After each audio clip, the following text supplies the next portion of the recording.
आगे जनाब, अगली खबर जो है वो हम मोदी और ट्रंप का जो फड्डा पड़ा हुआ है उस पर जरा क्विकली बात कर लें। बड़ी ही इंपॉर्टेंट खबर है, क्योंकि आपको पता है अब से कुछ महीने पहले तक लग ऐसे रहा था कि जैसे इंडिया और अमेरिका दो कल्ब एक जान की कशमकश में, इतना प्यार था कि पूरी दुनिया में उसकी मिसालें दी जाती थी। लेकिन अब है कि मामलात बहुत ही खराब हो गए।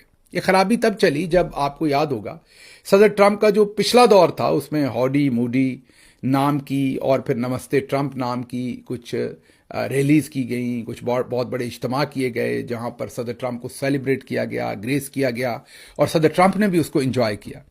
अभी ये जो रीसेंट इलेक्शन था इसमें सदर ट्रंप का कांटे का मुकाबला था और वो चाहते थे कि इंडियन डायस्पोरा जो अमेरिका में है वो उनको वोट भी करे, पैसा भी दे और सपोर्ट भी करे।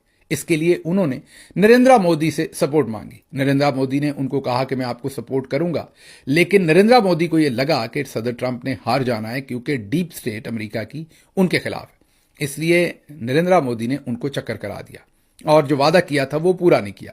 सदर ट्रंप सदर बन गए। अब हमारा ख्याल यह है कि अब वो उनसे इस चीज का भरपूर बदला ले रहे हैं।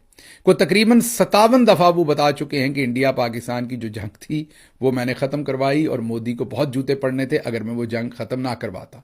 कोई मौका नहीं छोड़ते जहां पर वो मोदी को चुटकी नहीं काटते बल्कि घोंसा नहीं मारते, और मोदी आगे से गुम सुम कोई जवाब नहीं दे रहे। सदर ट्रंप जो भी एस्केलेशन कर रहे हैं और जो भी सफारती किस्म का हमला कर रहे हैं उसका जवाब इंडियन फॉरेन ऑफिस दे रहा है, मोदी नहीं दे रहा। मोदी मुकम्मल खामोश है क्योंकि मोदी को पता है कि अगर मैं एक दफा भी बोला तो सदर ट्रंप वही करेंगे जो फाइनल राउंड के अंदर अक्सर तगड़ा बॉक्सर माड़े बॉक्सर के साथ करता है।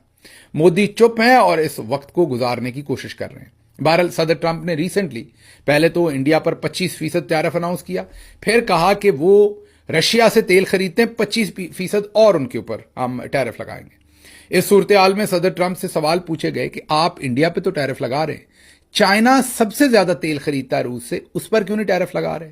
तो उस पर प्रेसिडेंट ट्रंप ने भी और उनकी टीम के लोगों ने भी कोई खातिर ख्वाह जवाब नहीं दिया। जब सदर ट्रंप को मजीद कहा गया कि अगर इंडिया बाज आ जाए तो फिर क्या करेंगे, उन्होंने कहा फिर तब देखेंगे, अभी तो फिलहाल 24 घंटे भी नहीं हुए जो टैरिफ लगाए हुए, अभी जरा देखें आगे आगे होता है क्या। इससे ये लगता है कि मामला टैरिफ और रशियन ऑयल नहीं है, मामला इससे ज्यादा है। जैसा कि मैंने आपको बताया कि मोदी और ट्रंप की आपस में मुखासमत जो है, जहां एक तरफ हमारे फील्ड मार्शल आसिम मुनीर को ज्यादा स्पेस दे रही है तो वहां दूसरी तरफ मोदी की जान अजाब में आई हुई है, उसकी सांसें रुक रही हैं। सबसे पहले जरा आपको बता दूं कि इंडिया और अमेरिका खड़े कहां थे जहां से गिरकर मामला यहां तक आया। 2020 में इंडिया और